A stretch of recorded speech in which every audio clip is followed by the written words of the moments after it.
آپ نے جامعہ ملیہ اسلامیہ سے گریجویشن کمپلیٹ کی، اس کے بعد آپ نے دارالعلوم دیوبند سے عالمیت مکمل کی اپنی، پھر اس کے بعد آپ نے جو ہے سعودی عرب کی کنگ سعود یونیورسٹی میں بھی خدمات دی اپنی کہ اللہ تعالیٰ نے قرآن میں فرمایا اِنَّا نَحْنُ نَزَّلْنَا الذِّكْرَ وَإِنَّا لَهُ لَحَافِظُونَ۔ ساتھ ساتھ ہر مسلمان کو یہ بھی عقیدہ رکھنا واجب ہے کہ قرآن کے علاوہ جتنی بھی کتابیں اللہ کی طرف سے پہلے نازل ہوئی ہیں وہ سب کی سب محرف ہیں، لیکن جب اللہ کی طرف سے یہ اعلان ہو گیا کہ محمد مصطفیٰ صلی اللہ علیہ وسلم آخری نبی ہیں، جی قرآن کو کہیں گے معاذ اللہ کہ یہ فلسفیانہ خیالات ہیں، اس میں پریوں کی اور جنوں کی کہانی ہے، اس میں کوئی حقائق نہیں۔ تو کیا سائنس اور ٹیکنالوجی کے زمانے میں اسلام کی روشنی کی ضرورت نہیں ہے؟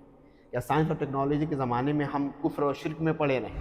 گفتگو سن کے من ہی نہیں کر رہا کہ میں ویڈیو کو ختم کروں، بس من کر رہا آپ بولتے جائیں اور ہم سنتے جائیں۔ ماشاءاللہ مشتاق ہو اللہ کے رسول کے، ان کی زبان کو بھی سیکھیں، ان کے اخلاق کو بھی، ان کے معاملات کو بھی، ان کے لباس کا بھی نقل، ان کی شکل و صورت کی بھی نقل، یہ تو عین محبت اور عین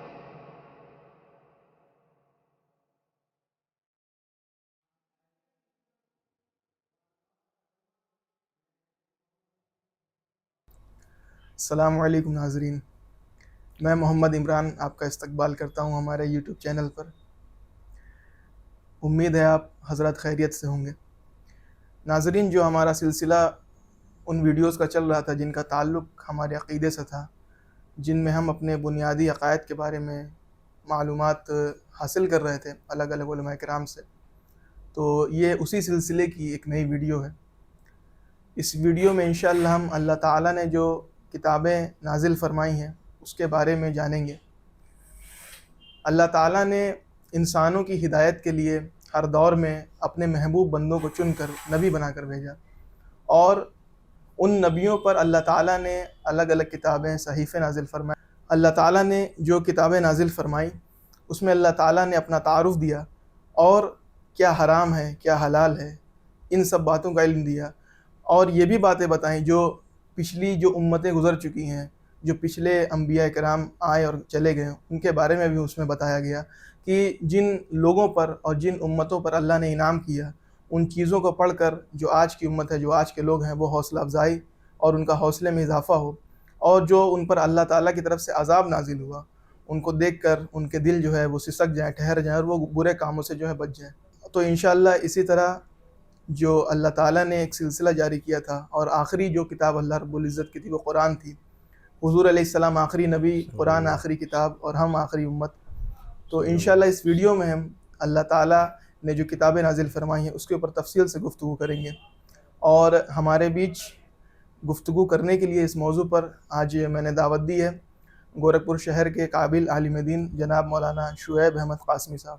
السلام علیکم۔ وعلیکم السلام ورحمۃ اللہ وبرکاتہ۔ مولانا آپ کا بہت بہت استقبال ہے ہمارے چینل پر۔ بہت شکریہ آپ کا، آپ نے انوائٹ کیا، بہت شکریہ، جزاک اللہ خیر۔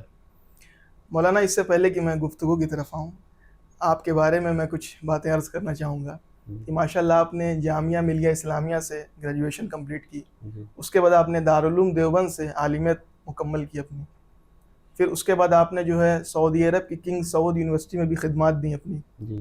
اس وقت آپ ایک ادارے کے جامعہ اسلامیہ کے جو ہے محتمم ہیں جامعہ نگر میں، اور ماشاءاللہ آپ ماؤنٹ سینا اکیڈمی میں انگلش کے ٹیچر بھی ہیں۔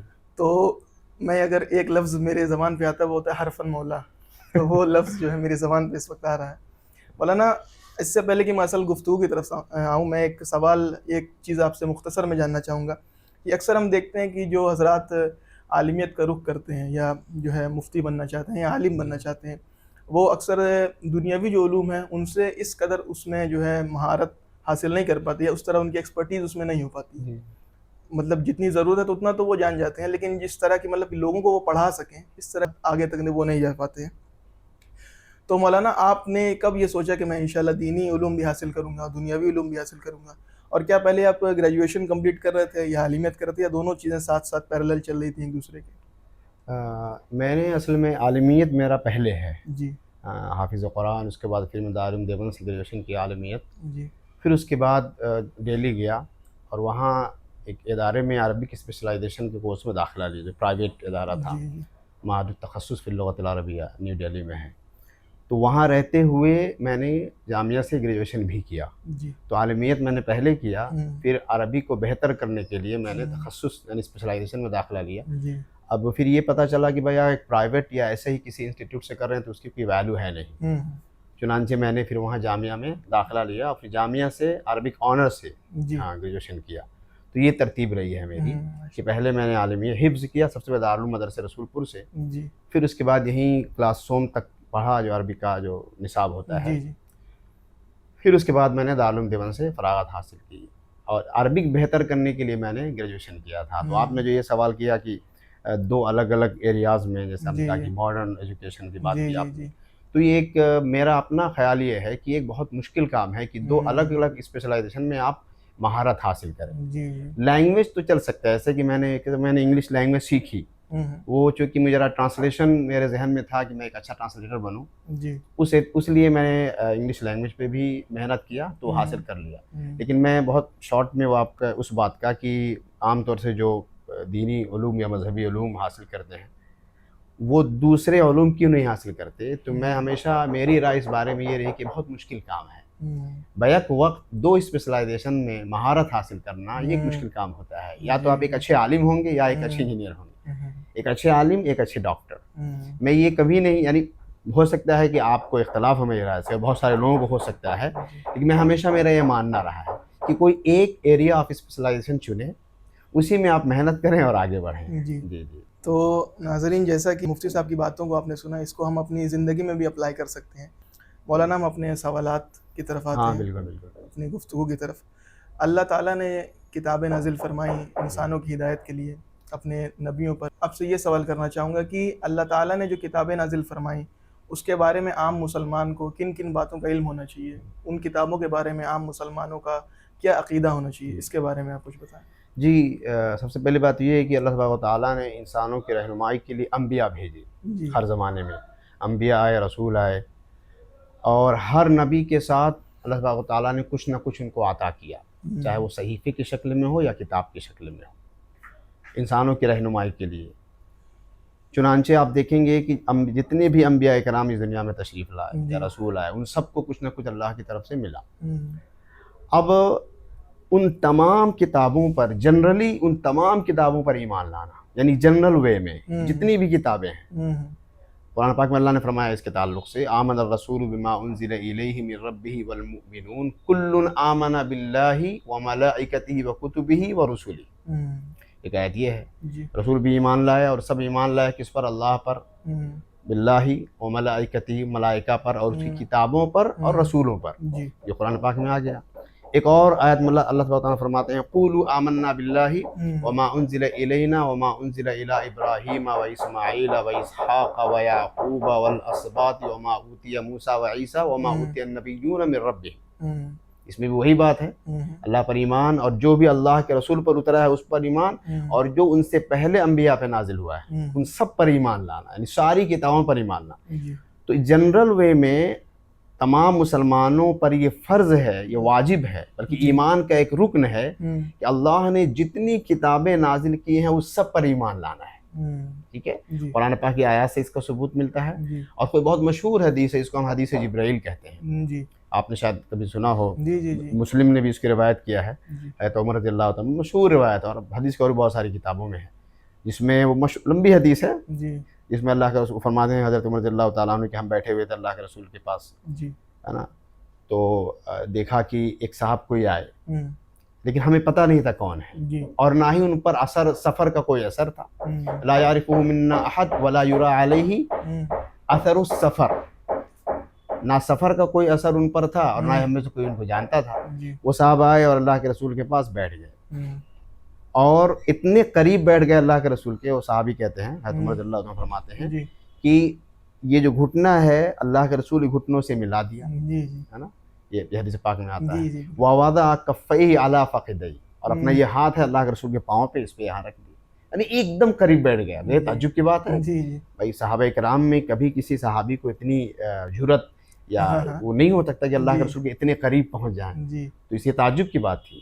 پھر انہوں نے کچھ سوال کیا, اے محمد صلی اللہ علیہ وسلم, محمد اخبرنی عن الاسلام, کہ آپ مجھے اسلام کے بارے میں بتائیے، تو اللہ کے رسول نے بتایا اسلام یہ ہے، اس کی تعریف کی. جی الاسلام ان تشهد ان لا الہ الا اللہ وان محمد رسول اللہ وتقیم الصلاۃ وتؤتوا الزکاۃ وتصوموا رمضان وتحج البیت ان استطعت الیہ سبیلا. اب اس نے کیا کہا؟ صدقت، یعنی آپ نے صحیح کہا، سچ فرمایا. اب صحابہ کہتے ہیں فعجبنا لہ یسألہ ویصدق، ہمیں بڑا تعجب ہوا کہ سوال بھی کر رہے ہیں اور اس کو اپروو بھی کر رہے ہیں، تصدیق کر رہے ہیں. پھر پوچھا کہ اچھا ایمان کے بارے میں بتائیے، تو میرا جو وہ پوائنٹ ہے، جو آپ کا پوائنٹ، تو اللہ نے فرمایا الایمان ان تؤمن باللہ وملائکتہ وکتبہ ورسلہ والیوم الآخر وان تؤمن بالقدر خیرہ وشرہ.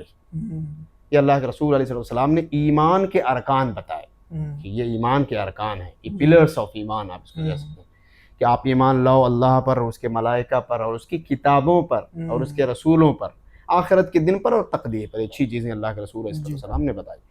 اس حدیث سے بھی یہ پتہ چلا کہ تمام کتابوں پر جو اللہ نے ہر زمانے میں اپنے رسول یا نبی پر نازل کی ہے، اس پر ایمان لانا ایمان کا رکن ہے، یعنی یہ ہر مسلمان پر واجب ہے.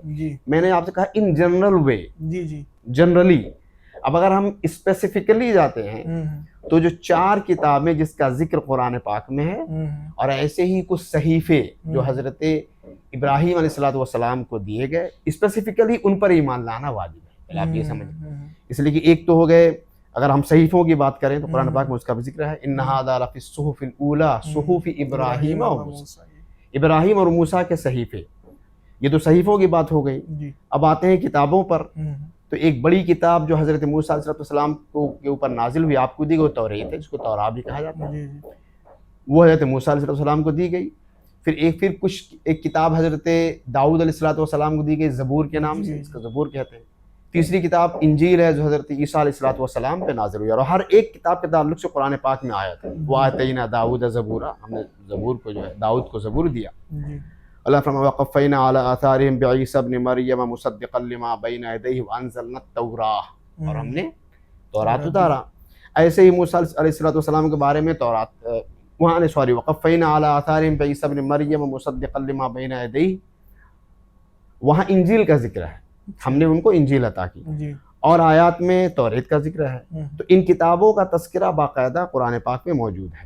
تو اسپیسیفکلی ان 4 کتابوں پر اور ابراہیم علیہ السلام کے صحیفوں پر ایمان لانا یہ واجب ہے. اب صحیفوں کی بات آئی تو قرآن پاک میں ابراہیم اور موسیٰ دونوں کے صحیفوں کی بات ہے. اب موسیٰ علیہ السلام کو ایک کتاب توریت بھی دی گئی نا. تو اس لیے بعض علماء کہتے ہیں کہ جو توریت ہے وہی صحیفے ہیں، کوئی الگ چیز نہیں ہے. کہیں ان کو صحیفہ کہا گیا اور کہیں اسی کا نام توریت ہے. ٹھیک ہے. بعض علماء کہتے ہیں نہیں، صحیفے الگ ہیں اور توریت ایک الگ چیز ہے. توریت باقاعدہ ایک کتاب دی گئی، اس کے علاوہ پلس موسیٰ علیہ السلام کو صحیفے بھی عطا ہوئے. تو علماء کا اختلاف ہے. یعنی ان نٹ شل یہ جو ساری کتابیں ہیں جو جن کا ذکر قرآن پاک میں، اسپیسیفکلی ان پر ایمان لانا، اور جنرلی جتنی بھی کتابیں اللہ کی طرف سے نازل ہوئی ان سب پر ایمان لانا عمومی طور پر یہ واجب ہے. یہ ہر مسلمان پر واجب ہے اور ایمان کے ارکان میں سے ایک رکن ہے. لیکن ساتھ ساتھ یہ اس سوال کے جواب میں تھوڑا سا میں ٹائم لوں گا آپ کا. ساتھ ساتھ ہر مسلمان کو یہ بھی عقیدہ رکھنا واجب ہے کہ قرآن کے علاوہ جتنی بھی کتابیں اللہ کی طرف سے پہلے نازل ہوئی ہیں وہ سب کے سب محرف ہیں، ڈسٹورٹڈ ہیں، چینجڈ ہیں. اب اس کا آپ کو جو بھی نام ہے، مس انٹرپریٹڈ ہے ساری کتابیں. اس بات کا بھی اعتقاد لازم ہے، یہ سمجھ لیں. تو بعض کہہ سکتے ہیں بھائی توریت بھی موجود ہے، بڑی اچھی بات ہے، اس میں انجیل بھی ہے. ٹھیک ہے، اچھی باتیں ہو سکتی ہے، اس میں کوئی شبہ نہیں ہے، اچھی باتیں ہو سکتی ہے، فائن. لیکن یہ اس بات کا اعتقاد رکھیں کہ وہ محرف شدہ ہے، اور قرآن پاک میں بھی اس کی دلیل ہے. افتطمعون ان یؤمنوا لکم وقد کان فریق منہم یسمعون کلام اللہ ثم یحرفونہ من بعد ما عقلوہ وہم یعلمون. اللہ فرماتے ہیں کیا تمہیں لالچ ہے اس بات کا کہ یہ تم پر ایمان لائیں گے، حالانکہ انہوں نے اس سے پہلے اللہ کی کتابوں کو سنا اور پھر جان بوجھ کر تحریف کی، جانتے بوجھتے تحریف، یعنی انہوں نے تحریف کی. قرآن پاک کی ایک اور آیت میں اللہ فرماتے ہیں، جو نبی کریم علیہ السلام کی طرف وہ اشارہ ہے کہ ہم نے ایک رسول بھیجا. رسول کا کام کیا ہے؟ یبین لکم کثیرا مما کنتم تخفون من الکتاب. یہ رسول تمہارے سامنے بہت ساری ایسی چیزیں بیان کرتا ہے جو یہ لوگ چھپا لیتے تھے. کتاب میں سے یہ لوگ کیا کرتے جی تھے؟ جی ہاں اہل کتاب یعنی یہود و نصارہ چھپا لیتے. ابن کثیر رحمۃ اللہ علیہ نے اس کی تفسیر میں لکھا ہے یبین لکم ما بدلوہ وغیروہ واولوا، یعنی اللہ کے رسول تمہارے سامنے وہ بیان کرتے ہیں جس کو انہوں نے بدل دیا، چینج کر دیا، ڈسٹورٹ کر دیا، تحریف کر دی. اولوہ یعنی اس کو مس انٹرپریٹ کیا. دیکھیے ایک چیز ہے کہ قرآن کی آیات یا دوسری کتابوں کی آیات ویسے ہی ہے، جب آپ اس کو لوگوں کو سمجھا رہے ہیں تو اس کا مطلب غلط بیان کر رہے ہیں. ایک یہ ہے کہ آپ کو پتہ نہیں آپ غلط مطلب بیان کر رہے ہیں، یہ بھی جرم ہے بھئی، یہ بھی جرم ہے بھئی. ہمیں نہیں معلوم ہے تو ہم کیوں اس کا مطلب بیان کریں. یہ آج کل میں آپ کو بتاؤں آج کل یہ بہت ہو رہا ہے. جی جی یہ بڑے فتنے کا دور ہے. بیچارے کچھ ہیں سیدھے سادھے لوگ، ان کو نہیں پتہ ہوتا ہے، کچھ تھوڑا بہت علم ہوتا ہے تو اس کو قرآن پاک کو آیت پڑھی اور اس کو فٹ کرنے لگتے ہیں ہر جگہ. تو یہ مس انٹرپریٹیشن ہوا. جب تک آپ کو پتہ نہیں ہے کہ آیت کس پر نازل ہوئی، کہاں نازل ہوئی، اس آیت کا صحیح مفہوم کیا ہے، علماء نے اس کا کیا صحیح مفہوم سمجھا، تب تک آپ اس کو بیان نہیں کر سکتے کہیں. یہ فتنے کا بہت بڑا ذریعہ ہے، یہ بات ذہن میں رکھیں. تو ابن کثیر فرماتے ہیں کہ یہ لوگ یہ کیا کرتے تھے، تبدیل بھی کرتے تھے، تحریف بھی کرتے تھے اور مس انٹرپریٹ بھی کرتے تھے آیات کو. اللہ کے رسول صلی اللہ علیہ وسلم تشریف لائے اور آپ نے کھول کھول کے بیان کیا کہ ان کی کیا غلطیاں ہوئی، انہوں نے کیا کیا کیا. تو اسی لیے تمام مسلمانوں کو یہ بھی عقیدہ رکھنا لازم ہے، واجب کے درجے میں ہے، کہ قرآن ہی صحیح کتاب ہے، ٹھیک ہے، جو غیر محرف ہے، جس میں کبھی تحریف نہیں. اس کے علاوہ کہ جتنی بھی کتابیں اللہ نے نازل کی ہمیں سب پر ایمان تو لانا ہے، لیکن اس بات کا بھی اعتقاد رکھنا ہے کہ وہ ساری کی ساری محرف شدہ ہے، اصل شکل میں نہیں ہے. اس پر ایمان لانا بہت ضروری ہے. جی جی تو یہ آپ کے سامنے کچھ باتیں میں نے ماشاء اللہ. تو ناظرین جیسا کہ مفتی صاحب نے بتایا، جو 2-3 کی پوائنٹس مولانا صاحب کے جو گفتگو سے اس سے نکلے کہ ہمیں ان جنرلی عمومی طور پر اس بات پر ایمان لانا ہے کہ اللہ تعالیٰ نے جتنی بھی کتابیں اور صحیفے نازل فرمائے وہ بالکل سچ تھے، حق تھے، اور ان پر ایمان لانا ہے. لیکن اس وقت وہ اپنی اصل شکل میں باقی نہ رہے. اس وقت صرف قرآن ہی ایسی کتاب ہے جس کا اللہ تعالیٰ نے ذمہ اپنے اوپر لے لیا ہے کہ اللہ تعالیٰ اسے قیامت تک جو ہے اپنی اصل شکل میں باقی رکھے گا. اور مولانا میرا دوسرا سوال بھی اسی کے تعلق سے ہے کہ اللہ تعالیٰ نے قرآن میں فرمایا اِنَّا نَحْنُ نَزَّلْنَا الذِّكْرَ وَإِنَّا لَهُ لَحَافِظُونَ. تو اس آیت سے اصل کیا چیزیں مطلب مراد ہیں، اس کا شان نزول کیا ہے، اور اللہ تعالیٰ نے اس پرفتن، جیسا کہ آپ نے بتایا اتنے فتنوں سے بھرا ماحول ہے، اس میں اللہ تعالیٰ کس طرح سے جو ہے اپنے بندوں کے سامنے اپنے قرآن کی، اپنے کلام اللہ شریف کی جو ہے کس طرح سے حفاظت فرما رہا ہے. ہاں یہ اصل میں بات پہلے ہی سوال کے جواب میں آتی ہے، لیکن ہم نے اس کو چھوڑ دیا تھا آپ کے سوال پر. جی دیکھیے ایک اور سوال ہے کہ بھائی قرآن پاک ہی کی حفاظت کیوں؟ جی پہلے کتابوں کی حفاظت ہے نا، یہ بھی سوال جی سوال ہے جی، قرآن کی حفاظت کیوں؟ جی دیکھیے بنیادی بات یہ ہے کہ قرآن پاک، صرف قرآن پاک کی حفاظت قیامت تک، اور اس کی حفاظت کا ذمہ اللہ نے خود اپنے اوپر لیا. اس کی وجہ یہ ہے، بہت بڑا اس کا مقصد ہے، غایت ہے، وہ یہ ہے کہ بھائی دیکھیے نبی کریم علیہ الصلوۃ والسلام آخری نبی ہے. بے شک. اس سے پہلے کیا ہوتا تھا کہ ایک نبی آئے، ان کے اوپر ایک کتاب نازل ہوئی تھی، انہوں نے اس کتاب کے احکامات کو قوم کو بتایا، سمجھایا، اللہ کی طرف، اللہ کے دین کی طرف سب کو بلایا. ظاہر ہے تمام انبیاء کا مقصد ایک تھا، پتہ ہی ہے، صحیح، جتنے بھی دنیا میں انبیاء اور رسول آئے ان سب کا بنیادی مقصد ایک ہے. کیا ہے؟ ان اعبدوا اللہ ما لکم من الہ غیرہ. بے شک، صحیح. جتنی بھی نبیوں کا ذکر پڑھے گا قرآن پاک میں، ہم نے شعیب کو بھیجا، لوط کو بھیجا، فلاں کو بھیجا، انہوں نے یہ کہا کہ اے میری قوم ایک اللہ کی عبادت کرو، ہے نا. صحیح. قرآن پاک کی بہت ساری آیات میں آپ کو ملے گا. جی. ایک آیت میں آپ کو پڑھ کے سنا دوں، وَلَقَدْ بَعَثْنَا فِي كُلِّ أُمَّةٍ رَسُولًا. ہم نے ہر امت میں ایک رسول بھیجا. کیا کہا انہیں؟ ان اعبدوا اللہ. یہ مقصد ہے، یہ غایت ہے انبیاء کرام کی دنیا میں تشریف لانے کا. اس مقصد میں تمام دنیا کے انبیاء، یعنی یہ unified objective of all prophets of اللہ، پیس بی اپون دیم، ایک اللہ کی عبادت کرو، واجتنبوا الطاغوت، شیطان سے اور طاغوت سے بچو، یہ تو شرک کی طرف لے کے جائے گا. تو انبیاء کا مقصد ایک ہے. اب ایک کتاب نازل ہوتی کسی نبی پر، رسول پر، اپنے زمانے میں وہ کتاب ہدایت کا ذریعہ ہوتی، لوگ اس کتاب کو پڑھتے اور انبیاء اسی کتاب کی طرف لوگوں کو بلاتے اور اللہ کے دین کی طرف لوگ آتے، ایمان کا دبدبہ اور غلبہ ہوتا اس زمانے میں، اس ایریے میں. پھر کیا ہوتا کہ وہ نبی دنیا سے تشریف لے جاتے، اس کتاب میں تحریف اور تبدیلی آتی. پھر بعد میں جو نبی آتے وہ باقاعدہ بتایا کرتے تھے کہ جو تمہاری پرانی کتاب ہے اس میں تحریف ہو گئی ہے، فلاں کتاب تھی اس میں تبدیلی اور یہ اس میں پرابلم ہے جس کو لوگوں نے اپنی طرف سے اس میں بنا لیا کر کے ضرورت کے مطابق، اپنے نفس کے خواہشات کے مطابق. بات ختم ہو گئی. اب یہ کتاب ہے نئی جو کتاب اللہ کی طرف سے، اب اس پر ایمان اور یقین لانا اور اس کے مطابق عمل کرنا ہے. لیکن جب اللہ کی طرف سے یہ اعلان ہو گیا کہ محمد مصطفیٰ صلی اللہ علیہ وسلم آخری نبی ہیں، آخری رسول ہیں، اب ظاہر اگر آخری نبی ہیں تو آخری رسول بھی ہوں گے، اب یہ بھی ذہن میں رکھیں. بالکل صحیح بات ہے. اگر آخری نبی ہیں تو آخری رسول بھی ہوں گے. کیوں؟ اس لیے کہ ہر رسول نبی ہوتا ہے. ما کان محمد ابا احد من رجالکم ولکن رسول اللہ وخاتم النبیین. محمد تم میں سے کسی کے باپ نہیں، اللہ کے رسول ہیں اور آخری نبی ہیں، خاتم النبی. یہ بات آپ اگر ہم سمجھ لیں کہ آخری نبی ہیں تو اب ظاہر ہے کہ اب کوئی اور نبی نہیں آئے گا کہ جو اللہ کے رسول پر جو کتاب نازل ہوئی اس میں اگر تبدیلی اور چینج ہوئے تو اس کو بتائے. اور یہ اللہ کے رسول کی رسالت اور نبوت عالمی ہے اور یہ قیامت تک کے لیے. اسی لیے اللہ تبارک و تعالیٰ نے قرآن پاک کی حفاظت کا ذمہ اپنے لیا کہ اگر یہ نبی آخری ہیں، اب کوئی نبی نہیں آئے گا تو یہ کتاب بھی آخری کتاب ہو. اگر یہ کتاب آخری کتاب نہ ہوتی تو چانسز ہوتے نا اس میں تبدیلی. اب آپ نے جو آیت پڑھ کے سنائی کہ اللہ نے فرمایا انا نحن نزلنا الذکر وانا لہ لحافظون، بھئی یہی وہ آیت ہے جس کی وجہ سے قرآن پاک ابھی تک محفوظ اور قیامت تک محفوظ رہے گی، کیونکہ اس کی حفاظت کا ذمہ اللہ نے لیا. دوسری جو کتابیں تھیں ان کی حفاظت کا ذمہ اللہ نے نہیں لیا تھا، بلکہ کس نے لیا تھا؟ اللہ نے اس زمانے کے علماء کے ذمے کیا تھا. میں آپ کو اس پر ایک روایت سنا دوں. ابن بطال ایک بڑے عالم ہیں، علماء جانتے ہوں گے. شرح صحیح البخاری ان کی کتاب بہت بڑے لوگوں میں ہے. بخاری شریف کی بہت سی شرح ہے، یعنی اس کا انٹرپریٹیشن یا ایکسپلینیشن، اس میں سے ایک یہ بھی ہے.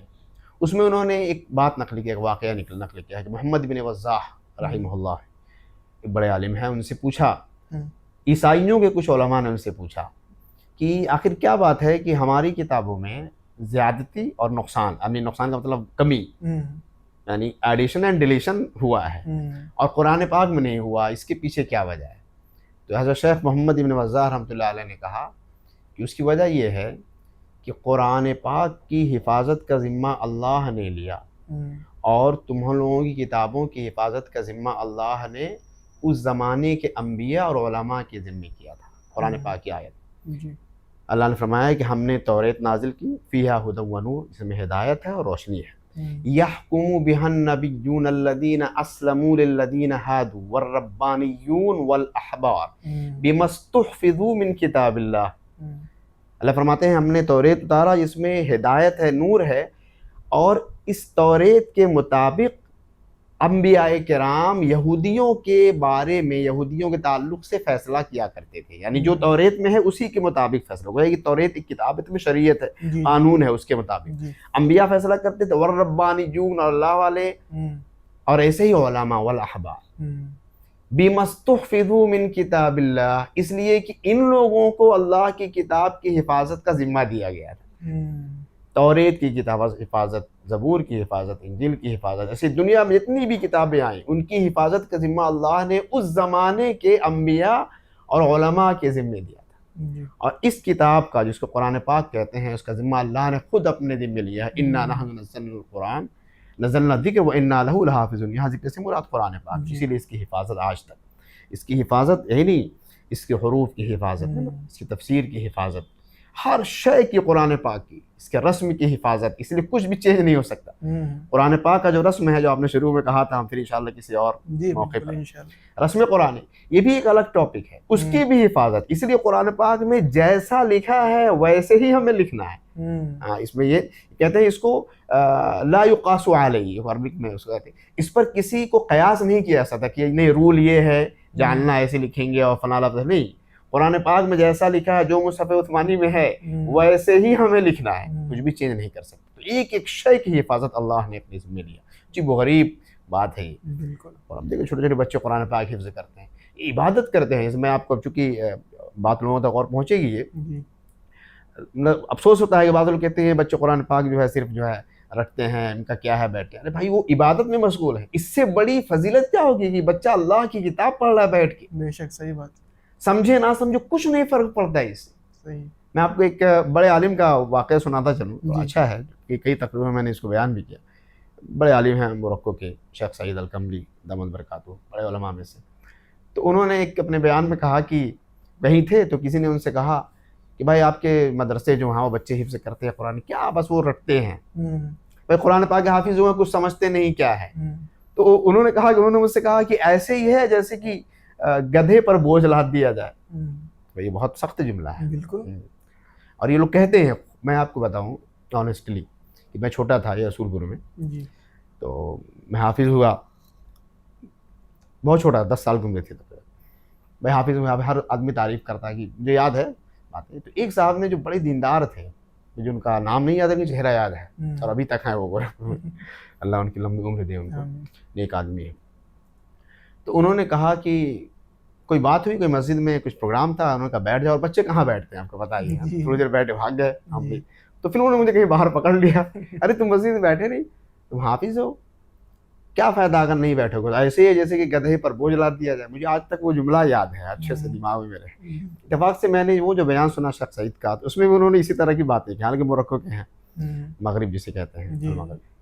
تو انہوں نے حضرت نے کہا کہ میں نے اس کو یہ جواب دیا کہ تم یہ کہتے ہو کہ وہ گدھے ہیں جن پر بوجھ لادا گیا، لیکن وہ ایسے گدھے ہیں کہ اللہ نے ان کو اس لائق سمجھا کہ ان پر اپنی کتابوں کا بوجھ لا دے. اور تم ایسے گدھے ہو کہ تمہیں اللہ نے اس لائق نہیں سمجھا کہ تم پر بوجھ لادا جائے. اور بھی انہوں نے بڑی سخت باتیں کی. تو یہ ہے. بہرحال یہ جب اتنے قیمتی لوگ ہیں، طلباء چھوٹے چھوٹے، چاہے مسجدوں میں یا مدرسوں میں بیٹھ کر قرآن پاک کی ان کے حروف کی حفاظت کر رہے ہیں، علماء جو مفسرین قرآن ہیں نا ان کو بیان کرتے ہیں، ایسے قراء جو ماہرین جو حروف قرآن ہے وہ ان کی حفاظت کریں، جو سب اللہ کی فوج. وَلِلَّهِ جُنُودُ السَّمَاوَاتِ وَالْأَرْضِ وَمَا يَعْلَمُ جُنُودَ رَبِّكَ إِلَّا هُوَ. تمہارے رب کے لشکر کی تعداد کوئی نہیں جانتا اللہ کے علاوہ. جی جی. تو یہ باتیں ہیں کہ اللہ نے خود اس کی حفاظت کا ذمہ قرآن پاک میں لیا ہے. مولانا آپ کی گفتگو سن کے من ہی نہیں کر رہا کہ میں ویڈیو ختم کروں، بس من کر رہا آپ بولتے جائیں اور ہم سنتے جائیں. ماشاءاللہ، اللہ آپ کے علم میں برکت عطا فرمائے. مولانا جو اگلا سوال میرا ہے اس تعلق سے ہے کہ اللہ تعالیٰ نے قرآن کو ہدایت کی کتاب بنایا. جب سے انسانیت بنی ہے اور جب تک قیامت نہیں آ جاتی اللہ تعالیٰ نے کتابیں نازل فرمائی. قرآن حضور علیہ السلام پر نازل ہوا اور ہماری ہدایت، اور پورے بلکہ صرف مسلمانوں کی نہیں انسانیت کی ہدایت کرتے ہوئے آ رہا ہے. لیکن کچھ لوگ یہ اعتراض کرتے ہیں کہ اب یہ ماڈرن دور ہے، یہ جدید دنیا ہے، یہاں پر یہ قرآن کو کہیں گے معاذ اللہ کہ یہ فلسفیانہ خیالات ہیں، اس میں پریوں کی اور جنوں کی کہانی ہے، اس میں کوئی حقائق نہیں ہے، کچھ حقیقت نہیں ہے، سب بالکل دماغ کا فطور ہے، ایک مفروضہ ہے. تو ایسے لوگوں کو حضرت آپ کس طرح جواب دینا چاہیں گے؟ دیکھیے قرآن پاک ہدایت کی کتاب ہے، اور پہلے ہمیں ہدایت کا مطلب وغیرہ سمجھیں تبھی سمجھ میں آئے گا کہ کیا ہے معاملہ. اور زمانہ چاہے جو بھی ہو کچھ فرق نہیں پڑتا. قرآن پاک ہر زمانے کے لیے، ہر قوم کے لیے، عرب کے لیے بھی، عجم کے لیے بھی، گوروں کے لیے بھی، کالوں کے لیے بھی، گاؤں اور دیہات میں رہنے والوں کے لیے، شہر والوں کے لیے، ہر شخص کے لیے قرآن پاک ہے. دیکھیے قرآن ہی تو ہے کہ عرب کون جانتا تھا ان کو؟ بھائی بہت پچھڑے ہوئے بیکورڈ قوم تھی، اس کے علاوہ ڈیپینڈنٹ تھے، ہے نا. کوئی وہ انداز تھا عربوں کا کہ بڑے بڑے بادشاہ ان پر حملہ بھی نہیں کرنا چاہتے تھے، ان کو اپنے تابع بھی نہیں کرنا چاہتے تھے، کیونکہ کچھ ان کی کوئی ویلیو نہیں تھی. لیکن اس قرآن کے ذریعے چیزیں بدل گئی. وہ جو کفر اور شرک کی تاریکی میں تھے اللہ نے ان کو نکالا، اسلام کی روشنی کی طرف آئے، اور پھر اس قرآن کے ذریعے وہ پوری دنیا میں چھا گئے. قیادت اور سیادت کا مقام ان کو عطا ہوا. ایک شاندار تہذیب اور تمدن ان کو قرآن پاک کے ذریعے حاصل ہوئی. اپنے جو کہتے ہیں ترقی کا جو پیک ہے وہاں تک وہ قرآن پاک کے ذریعے پہنچے. قرآن پاک کو جتنی مضبوطی سے ہر زمانے میں لوگوں نے پکڑا اتنے ہی آگے رہے، ترقی اتنی ہی ان کو ترقی حاصل ہوتی رہی. تو اسی لیے قرآن پاک جو یہ ہدایت ہے وہ ہر زمانے کے لیے ہے. اب یہ زمانہ سائنس اور ٹیکنالوجی کا ہے، تو کیا سائنس اور ٹیکنالوجی کے زمانے میں اسلام کی روشنی کی ضرورت نہیں ہے؟ کیا سائنس اور ٹیکنالوجی کے زمانے میں ہم کفر اور شرک میں پڑے رہیں، ہمارے اخلاق برے ہوں، ہمارے معاملات برے ہوں؟ تو سب سے پہلے ہمیں یہ دیکھنا ہے کہ جو قرآن ہے یہ ہدایت ہے. اللہ نے فرمایا ان ھذا القرآن یہدی للتی ہی اقوم. قرآن اس راستے کی طرف ہدایت کرتا ہے لے جاتا ہے جو سب سے زیادہ سیدھا راستہ ہے، اعدل و احسن الطرق، راستوں میں سب سے بہتر، سب سے زیادہ عدل والا جو راستہ ہے قرآن پاک اس راستے کی طرف لے جاتا ہے، ہدایت۔ اور قرآن لے جاتا ہے اس شے کی طرف جس میں انسانوں کی دونوں جہان کی فلاح اور کامیابی کو شامل ہے۔ قرآن اب ہدایت کے معنی میں آئے، دونوں جہاں کی کامیابی کی طرف ہدایت قرآن پاک لے کے جاتا ہے، ہدایت کرتا ہے، انسانوں کی رہنمائی کرتا ہے، تاریکی سے نکال کر روشنی کی طرف لے جاتا ہے۔ کس طرح کی تاریکی؟ کفر کی تاریکی، شرک کی تاریکی، بدعت و خرافات کی تاریکی، وہ عقائد، وہ گمراہ کن عقائد کہ خود وہ عقیدہ رکھنے والا اس پہ مطمئن نہیں، اس عقائد پہ چلنے والے بے چین اور پریشان ہیں۔ مکی زندگی میں آپ دیکھیں گے اللہ کے رسول صلی اللہ علیہ وسلم کی نبوت سے پہلے کے واقعات، بعض لوگ ہیں نا جو پریشان ہوتے ہیں کہ یہ کیا ہو سکتا ہے کہ ہم ان بتوں کی عبادت کریں، یہ کیا ہے؟ چنانچہ وہ حق کی تلاش میں ادھر ادھر نکلے، ورقہ بن نوفل اسی میں سے ہے، اور بھی لوگ ہیں۔ پھر انہیں جب پھر بعد میں اللہ کے رسول علیہ السلام آئے، انہوں نے ایک عقیدہ پیش کیا، قرآن پاک پیش کیا، تو یہ قرآن لوگوں کو گمراہی سے ہدایت کی طرف اور وہ شرک کی، بدعات کی، اللہ غیر اللہ کی عبادت کی جو تاریکی تھی اور جو باطل جو عقائد تھے اس سے نکال کر ایک بہت واضح صاف ستھرا عقیدہ رکھا انسانوں کے سامنے۔ اور وہ عقیدہ کیا ہے؟ ان اعبدوا اللہ ما لکم من الہ غیرہ، ایک اللہ کی عبادت، غیر اللہ کی ایک اللہ کی عبادت۔ لوگوں کے اس کو ایک صحابی نے بہت مشہور، وہاں صحابی بہت مشہور واقعہ ہے کہ رستم نے جب ان کو بلایا جنگ سے پہلے، پرشیا سے جنگ تھی مسلمانوں کی، ایران سے، ابھی تم لوگ کون ہو بھئی، کون ہو اور کیا چاہتے ہو؟ تو صحابی نے بتایا تھا، ایک جملے میں کہا تھا کہ ہمیں اللہ نے بھیجا ہے کہ ہم لوگوں کو کیا کریں، کفر کی تاریکی سے نکال کر اسلام کی روشنی کی طرف لے جائیں، اور دنیا کی غلامی سے نکال کر اللہ کی وہاں لے جائیں۔ یہ بنیادی مقصد ہے۔ تو یہ جو بیکار کے عقائد تھے، باطل عقائد تھے، ان سے اسلام نے نکالا۔ اب اس کے علاوہ آپ دیکھیں، پھر اسلام نے یا قرآن پاک نے یا شریعت نے، اب اس کو جو بھی آپ نام دیں، اس نے پھر بہت سارے معاملات میں ہماری رہنمائی کی، ہمارے اخلاق کیسے ہوں، ہمارے معاملات کیسے ہوں، ہماری تجارتیں کیسے ہوں، یعنی آپ کہہ سکتے ہیں کہ فائنینشیل ایشوز ہوں، چاہے وہ اکنامیکل ایشوز ہوں یا فیملی ایشوز ہوں، انٹرنیشنل ریلیشنز ہوں، ہر فیلڈ میں، ہر ایریا میں قرآن پاک نے اور اسلام نے رہنمائی کی۔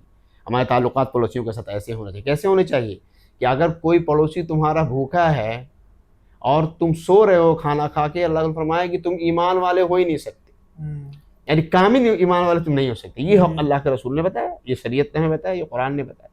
پڑوسیوں تو ہمارے ایسے حقوق ہونے چاہیے، غیروں کے ساتھ کیسے حقوق ہوں، انٹرنیشنل ریلیشنز ہمارے بنے تو ان کے ساتھ جو معاہدے ایگریمنٹ ہوں ان کے ساتھ ہمیں کیا کرنا ہے، یہ ساری باتیں۔ پلس آپ مارکیٹ میں ہم دیکھیں، انسان کی زندگی کا ایک حصہ ہے نا مارکیٹ، آپ اللہ نے جب پیدا کیا ہے تو مارکیٹ میں بھی آپ رہیں گے، کاروبار بھی کریں گے، بے خلافت اسی کا نام ہے۔ عام طور سے لوگ کہتے ہیں کہ اللہ نے پیدا کیا ہے، قرآن پاک میں اللہ نے فرمایا کہ وما خلقت الجن والانس الا لیعبدون، ہم نے جناتوں اور انسانوں کو صرف اپنی عبادت کے لیے پیدا کیا۔ یہ بھی مقصد ہے، بلکہ یہ سب سے بڑا مقصد ہے، لیکن اس کے علاوہ اللہ نے فرمایا قرآن پاک میں ہم نے تم کو زمین کا خلیفہ بنایا۔ تو زمین کا خلافت کیا ہوتی ہے کہ جب زمین پہ ایسے اسباب مہیا کروائیں کہ ایک انسان ایک اچھی زندگی گزار سکے، بہترین زندگی گزارنے کا موقع عطا کرنا انسانوں کو، یہی تو ہے خلافت۔ حضرت عمر رضی اللہ تعالیٰ نے جب زمانے میں کیا کیا کام کیا، روڈ پہ کام کیا، روڈ وغیرہ پہ انہوں نے ڈیولپمنٹ کا کام کروایا، باقاعدہ کوفہ اور بصرہ شہر بسایا، یعنی پری پلان تھا، وہ پوری پلاننگ کے ساتھ شہر بسائے گئے، باقاعدہ انجینئروں کو بٹھا گئے، ایسے تھوڑی ہوا ہے۔ آپ نے ڈاک کا سسٹم بہتر کروایا کہ بہت تیز جو ہے کورسپونڈنٹ وغیرہ ہو جائے، خط وغیرہ ایک سے دوسری جگہ پہنچ جائے، کمیونیکیشن۔ ہاں، یہ سب خلافت کا حصہ ہے۔ خلافت کا مطلب ہے کہ اللہ نے جب اس دنیا میں بھیجا ہے تو ہر انسان کو چاہیے کہ وہ اس کو اتنے اسباب اور وسائل مل جائے کہ اچھی زندگی گزارے۔ اسلام اور کفر ایک دوسری شے ہے، اس میں آپ کسی کو زبردستی نہیں کر سکتے، لا اکراہ فی الدین، لیکن کم سے کم ایک انسان کو اچھی زندگی گزارنے کا موقع دینا، یہ اسلام ہمیں بتاتا ہے۔ اس میں شریعت نے رہنمائی کی، اس میں رہنمائی کی کہ نہیں کہ غیروں کے ساتھ، اگر آپ کے ملک میں کوئی رہ رہا ہے، اسلامی ملک ہے، اس میں غیر مسلم ہے تو ان کے حقوق کیا ہے یہ بتایا۔ آپ کے گھر میں کوئی نوکر ہے، اس کے حقوق کیا ہے اسلام نے بتایا۔ مارکیٹ میں آپ ہیں، بازار میں، اس کے کیا حقوق ہے۔ نبی کریم صلی اللہ علیہ وسلم جب مدینہ تشریف لے گئے، مسجدوں کی تعمیر کی، آپ کو پتہ ہے، اللہ کے رسول جہاں گئے وہاں آپ نے مسجدیں بنائی، لیکن اللہ کے رسول صلی اللہ علیہ وسلم جب مدینہ پہنچے تو آپ نے مارکیٹ کا قیام کیا، یہودیوں کی مارکیٹ تھی، آپ کو پتہ ہے، مارکیٹ پر یہودیوں کا غلبہ تھا، آج بھی ہے۔ اس زمانے میں بھی سونے کے کاروبار میں یہودیوں کا غلبہ تھا، مدینے میں ان کی مارکیٹ تھی۔ ان کی مارکیٹ کی ایک صفت بتائیں کہ ان کے مارکیٹ میں داخلے کے لیے فیس لگتی تھی، ٹیکس لگتا تھا، ادھر یو بائی اور ناٹ، اس سے کوئی فرق نہیں پڑتا، you have to pay to enter into دم، تو آپ کو وہاں داخلنا ہے، پیسہ دیجیے۔ اب ظاہر ہے یہ کوئی قانون تو اچھا ہے نہیں، یا غیر اخلاقی بھی ہے۔ اللہ کے رسول صلی اللہ علیہ وسلم نے باقاعدہ مارکیٹ قائم کی اور صحابہ سے کہا یہاں آپ لوگ، وہ لمبے واقعات ہیں، یہاں آپ لوگ لگائیے۔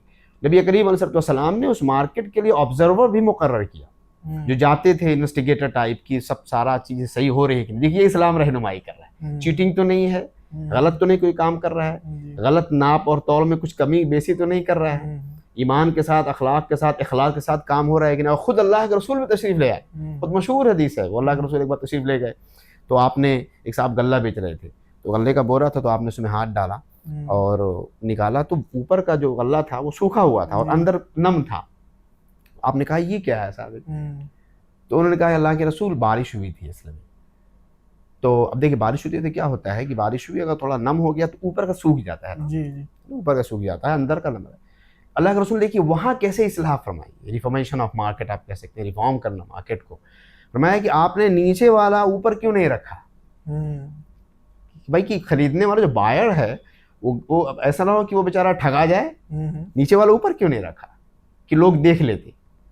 اسی موقع پہ اللہ کے رسول نے فرمایا تھا من غشنا فلیس منی، جو چیٹنگ کرے وہ ہم میں سے نہیں ہے۔ تو دیکھیے وہاں رہنمائی کی، تو ہر اعتبار سے مارکیٹ میں بھی، اقتصاد میں بھی، ریلیشنز میں بھی، چاہے وہ انٹرنل ہو یا انٹرنیشنل ہو، ہر طرح سے تو قرآن پاک جو ہدایت ہے اس اعتبار سے کہ آپ کے اچھے اخلاق ہوں، آپ کے اچھے معاملات ہوں، ہے نا، آپ کا ایمان اچھا ہو، ایک اللہ پر ایمان اور عقیدہ ہو، غیروں کے سامنے آپ نہ جھکیں، ان سارے معاملات میں۔ تو زمانہ بدلتا رہے لیکن یہ چیزیں تو نہیں بدلیں گی نا، کیا مارکیٹ بدلے گی؟ اخلاق انسان ہم تھوڑی بدل جائیں گے، ہم کوئی اور شے ہو جائیں گے، ایسا تو نہیں ہے نا، ہم انسان وہی انسان رہے گا، ہمارے معاملات وہی رہیں گے جو پہلے تھے۔ مارکیٹ کی صورت بدل سکتی ہے لیکن چیزیں تو وہی رہیں گے نا، خرید و فروخت۔ اس اعتبار سے قرآن پاک نے رہنمائی کیا اس وقت بھی اور آج بھی اور قیامت تک کے لیے رہنمائی کرتا رہے گا۔ اب سائنس اور ٹیکنالوجی کی بات جو آپ نے کہی، یا آپ اس کو ایسے جوڑ لیجئے کہ اس زمانے میں سائنس یہ ہو گئی، ہم چاند پہ پہنچ گئے ہیں، دس اینڈ دیٹ، بہت ساری باتیں ہیں، ٹھیک ہے آپ کہیں بھی پہنچ جائیں لیکن انسانیت کی صفت سے تو نہیں نکل سکتا نا، آپ کہیں بھی پہنچ جائیں، رہیں گے انسان ہی۔ اب قرآن پاک کے بارے میں یہ ایک غلط فہمی ہے کہ قرآن، بعض لوگ کہتے ہیں کہ سب کچھ قرآن میں موجود ہے نا، چونکہ مسلمان بات سیدھے سادے تو ان کو نہیں پتہ ہوتا، وہ ساری چیزیں قرآن، ساری چیزیں کیسے قرآن پاک میں موجود رہیں گی؟ ساری چیزیں قرآن پاک میں نہیں، انسانوں کی ہدایت کے اسباب اور جو چیزیں ہیں وہ قرآن پاک میں موجود ہیں، انبیاء کا تذکرہ ہے، جنت و جہنم کا ذکر، یہ ساری چیزیں قرآن پاک میں موجود ہیں۔ قرآن کوئی سائنس کی کتاب نہیں ہے کہ وہ آپ کو فارمولہ بتائے، یہ فارمولہ آپ قرآن نے بتا دیا، آپ بولیں کہ اس زمانے میں وہ فارمولہ فٹ نہیں ہوتا، جیسے کہ نیوٹن کا فارمولہ، آئنسٹائن آئے تو انہوں نے ایک ایسا فارمولہ پیش کیا کہ نیوٹن کا فارمولہ تھوڑا کم پڑ گیا ان کے مقابلے میں، تو قرآن پاک سائنس کی کتاب تو ہے نہیں۔ ایک سائنٹسٹ کو بھی قرآن پاک کی ضرورت ہے اپنے اخلاق، اپنے دین، اپنے اعمال، ہے نا، کو بہتر بنانے کے لیے، جیسے کہ ایک عام آدمی کو ضرورت ہے۔ تو اس اعتبار سے قرآن پاک سب کے لیے رہنمائی کا ذریعہ ہے، تمام انسانوں کے لیے، اور ہر زمانے میں، ہر مکان میں، اس میں کوئی اس کا کوئی لمیٹیشن نہیں ہے اس کی۔ جی مولانا صاحب آخری سوال، بلکہ ایک میں آپ سے سجیشن لینا چاہوں گا کہ اگر ناظرین قرآن کریم کی تلاوت تو کرنی چاہیے لیکن اس کے مطالب، اس کے معنی کو، اس کی جو ہے تفسیر پڑھنے کے لیے تو کچھ آپ ایسی کتابوں کے نام جو ہے سجیسٹ کریں جو عوام کے لیے آسان ہو، ان کو سمجھ میں آ جائے، اگر وہ تفسیر پڑھنا چاہیں یا ترجمہ پڑھنا چاہیں اس کے تعلق سے۔ دیکھیے یہ بہت پہلے سے بھی اس پر بہت باتیں ہر زمانے میں تھوڑا چینج ہوتی ہے، پہلے علماء بہت سخت تھے اس معاملے میں، بھائی نہ پڑھا جائے، یعنی خود سے قرآن پاک کے ترجمے وغیرہ کو نہ پڑھا جائے۔ اب کچھ پہلے باتیں لکھی ہیں تو اس کو لے کر لوگ ان پر الزامات یا ان کو غلط سمجھتے ہیں، یہ بھی غلط ہے۔ بھائی ہر زمانے کی ضرورت ہوتی ہے، جیسے پہلے اگر کہا جاتا ہے بھائی کالج نہ جاؤ، مثال کے طور پہ ایسا کبھی نہیں ہوا کہ ہمارے علماء نے کہا کالج نہ جاؤ، اسکول نہ جاؤ یا ماڈرن ایجوکیشن حاصل نہ کرو، بٹ ان لوگوں نے یہ آبزرو کیا کہ جو لوگ پڑھ کے آتے ہیں وہ عقائد سے بھٹک جاتے ہیں۔ عام طور سے شروع کی بات ہے، وہ پرانی بات ہے کہ جو آکسفورڈ گئے یا انگلینڈ گئے پڑھ کے وہاں سے آئے، اب وہ ایک دم ان کے عقیدے الگ ہو گئے، اسلام سے بدظن ہو گئے۔ تو ہر زمانے کی ایک صورتحال ہو، تو لوگوں نے کہا بھائی ایسی تعلیم سے کیا فائدہ کہ ہمارے عقائد ہی خراب ہو جائیں۔ ہمارے لیے سب سے اہم کیا ہے؟ عقیدے کی حفاظت۔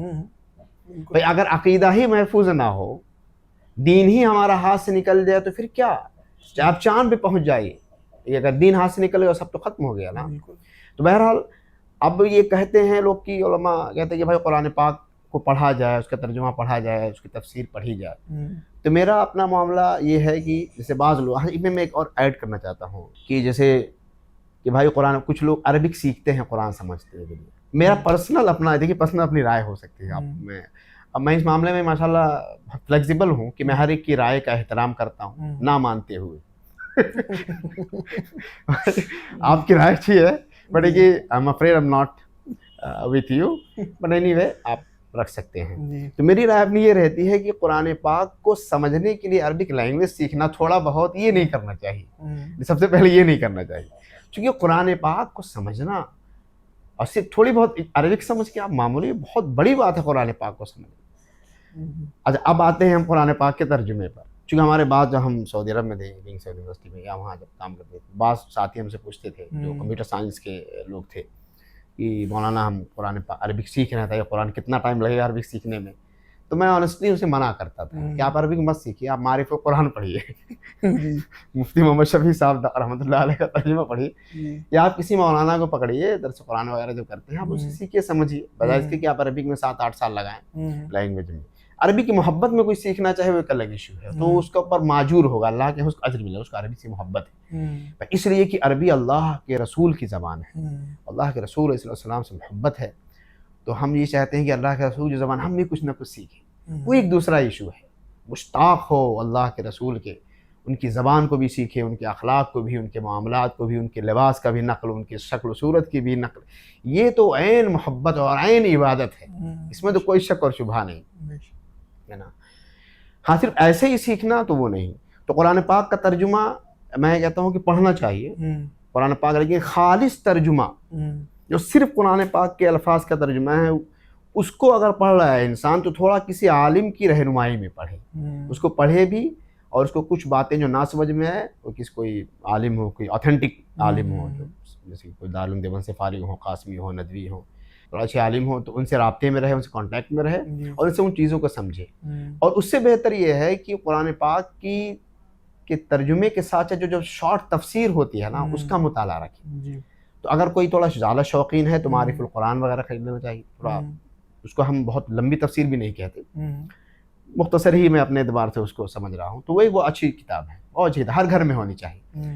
تھوڑا تھوڑا اس کا مطالعہ، جوش میں آ کے بہت زیادہ بھی نہیں پڑھنا چاہیے، یہ بھی ہم آپ کو بتا دیں، جو ہمارے ناظرین بھی ہیں، کہ یہ جوش والا کام ٹھیک نہیں ہوتا ہے نا، تھوڑا تھوڑا 10-15 منٹ نکالے اور روزانہ اس کا مطالعہ کرے۔ اس کے علاوہ آج کل بہت اچھی تفسیر ترجمہ ہے حضرت مولانا مفتی تقی عثمانی صاحب دامت برکاتہ کا، بڑا اچھا ہے، توضیح القرآن عربک میں اس پر لکھا ہوا ہے، اور نیچے ترجمہ اردو ترجمہ قرآن کر کے ہے، تو اس میں ترجمے کے ساتھ حضرت نے کچھ تھوڑا بہت وضاحت کی ہے۔ تو یہ 2 کتابیں بڑی اہم ہیں میری نظر، باقی اور بھی ہوں گی، اور بھی کتابیں ہوں گی، اور میرا چونکہ اردو کا مطالعہ تھوڑا کم رہتا ہے، میں آپ کو بتاؤں تو بہت زیادہ مجھے اور بھی دوسرے علماء بتائیں کہ ابھی نئے زمانے میں اور کیا تفسیریں آئی ہیں۔ میں نے سنا کہ ہمارے استاد مولانا نعمت اللہ صاحب دامت برکاتہم جو دارالعلوم دیوبند کے شیخ الحدیث رہے ہیں اور میرے استاد تھے، بڑے 90 سال ان کی عمر ہے تقریباً، اللہ نے حدیث کی برکت سے، حدیث کی برکت ہوتی ہے۔ آپ کو حدیث کی بات آئی تو ایک اور بات بتا دیں کہ چونکہ میں تھوڑا تخصص فی الحدیث بھی کر رہا ہوں، حدیث پہ تھوڑا انٹرسٹ ہے میرا، اور کافی دنوں سے میں اس پہ کام بھی کر رہا ہوں الحمدللہ، کہ میں نے پڑھا ہے مقدمے میں لکھا ہوا ہے کہ محدثین کی عمریں بہت ہوتی ہیں، اللہ کی طرف سے محدثین کی عمروں میں برکت ہوتی ہے۔ تو میں نے پھر اس کو تھوڑا اس پر ریسرچ بھی کیا، بعض محدثین میں نے لکھا بھی ہے، کچھ آرٹیکل بھی لکھا ہے، 20-25 صفحے کا لکھا ہے، اور بعض ویب سائٹ پہ آیا بھی ہے، اس کو پبلش بھی کیا ہے، لیکن عربک میں ہے۔ امام شعبہ پہ میں ابھی لکھ رہا ہوں، اس سے پہلے امام زہری پہ لکھا، اور بھی لوگوں پہ لکھا، فن حدیث پہ کئی مضامین لکھے۔ تو اس میں میں نے دیکھا، غور کیا محدثین کی عمروں پہ، تو واقعی لگا 75 سال سے اوپر ہی آپ پائیں گے، 80 85 90 70 سے اوپر ہی، ایکسیپشن ہوتا ہے، کچھ ایکسیپشن تو ہے، بہت سارے لوگ، تو اللہ کی طرف سے بڑی برکت ہوتی ہے ان کی عمر میں۔ تو میں نے سنا کہ ہمارے جو استاد مولانا نعمت اللہ صاحب ہیں اعظمی، کہ انہوں نے بھی ایک اردو کی تفسیر لکھی ہے، وہ مارکیٹ میں ہے نہیں ہے، مجھے اس کا علم نہیں ہے، باقی یہ 2 کتابیں تو باقاعدہ آپ کو اویلیبل ہیں، یہ مل جاتی ہیں آسانی سے، معارف القرآن اور اردو ترجمہ قرآن جو مفتی تقی عثمانی صاحب کا ہے، یہ بڑا قیمتی ہے، اس کو مطالعے میں رکھے، گھروں میں رکھے اور اس کا مطالعہ کرے۔ تو یہ اس کا جواب ہے۔ ایک بات چونکہ وہ اور درمیان میں رہ گئی بات، اس کو بھی کہہ دیں کہ قرآن پاک اللہ نے اتارا، اور قرآن پاک میں خود اللہ نے فرمایا کہ اگر ہم یہ قرآن پہاڑ پر اتارتے نا، لو انزلنا هذا القرآن على جبل لرأيته خاشعا متصدعا من خشیۃ اللہ، اگر پہاڑ پہ قرآن اترتا تو اللہ کے خوف سے ریزہ ریزہ ہو جاتا، جھکا رہتا، خاشعہ جھکا رہتا، متصدع ریزہ ریزہ ہو جاتا نا، ٹکڑے ٹکڑے ہو جاتا۔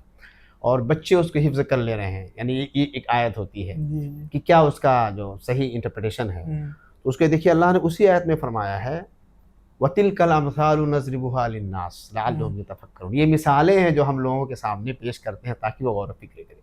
اصل میں دیکھیے پہاڑ جو ہے یہ ایک بہت سالڈ آئٹم ہے نا، بہت سخت، بہت مضبوط پتھر ہے وہ، لیکن اللہ فرماتے ہیں اگر اس پہاڑ کو عقل ہو، یہ قرآن میں نہیں ہے، یہ اس کی تفسیر ہے، اگر اس پہاڑ کو بھی اللہ عقل دے دے، سمجھ دے دے اور قرآن کے معنی پر غور کرے تو اس کی کیفیت ہوگی کہ اللہ کے خوف سے جھک جائے گا اور ٹکڑے ٹکڑے ہو جائے گا۔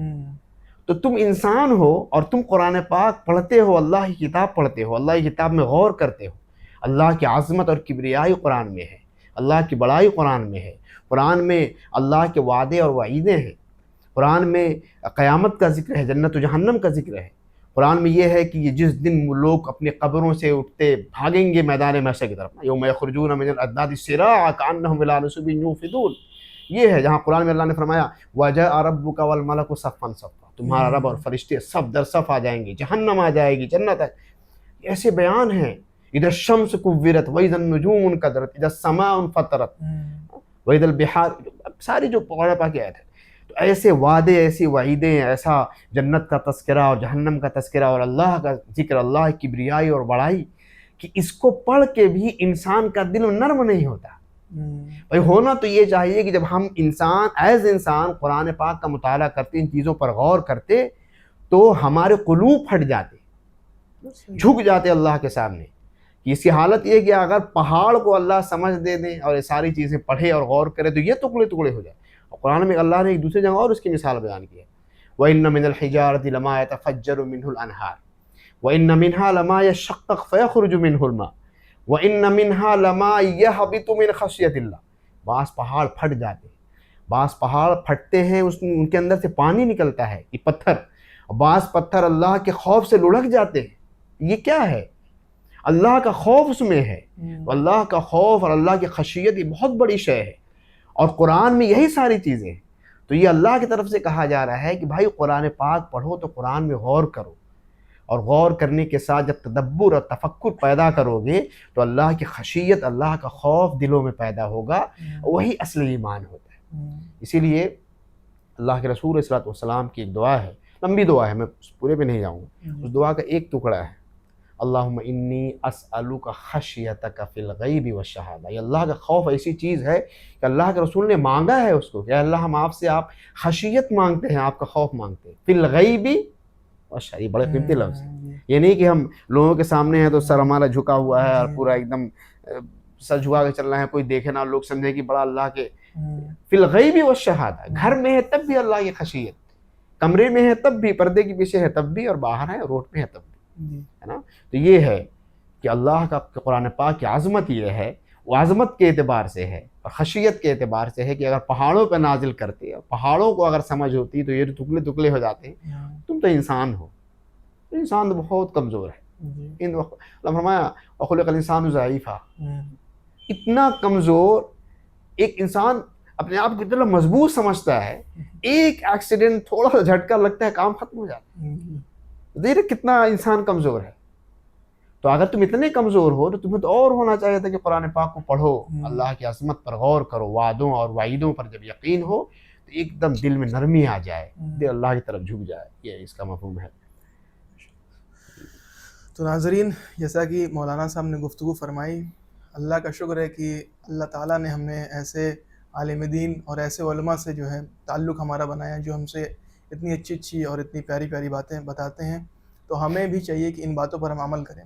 سب سے پہلے کہ ہم قرآن پر اور اللہ کی کتابوں پر ایمان لائیں، قرآن کی تلاوت کریں، اس کے ترجمے کو، تفسیر کو پڑھیں، اور ایک عالم دین کی نگرانی میں پڑھیں، اور جو باتیں ہم سیکھیں اس پر عمل کریں، اور پھر اس کو آگے پہنچانے کی بھی کوشش کریں. تو انشاءاللہ ہمارے لیے جو ہے دنیا بھی آسان ہو جائے گی، اور انشاءاللہ بعد مرنے کے جنت بھی ہمارے لیے آسان ہو جائے گی. مولانا ہم آپ کے بیحد مشکور ہیں کہ آپ نے ہمیں اپنے قیمتی وقت سے نوازا، اور انشاءاللہ یہ سلسلہ آگے جو ہے جاری رہے گا، یہی امید رکھتے ہیں آپ سے. بہت بہت شکریہ. Thank you for having. جزاک اللہ. تو ناظرین، آپ کو ہماری ویڈیو کیسی لگی ہمیں کمنٹ باکس میں ضرور بتائیں. ویڈیو کو لائک کریں، شیئر کریں، اور ہمارے چینل کو سبسکرائب کریں. جزاک اللہ. السلام علیکم ورحمۃ اللہ.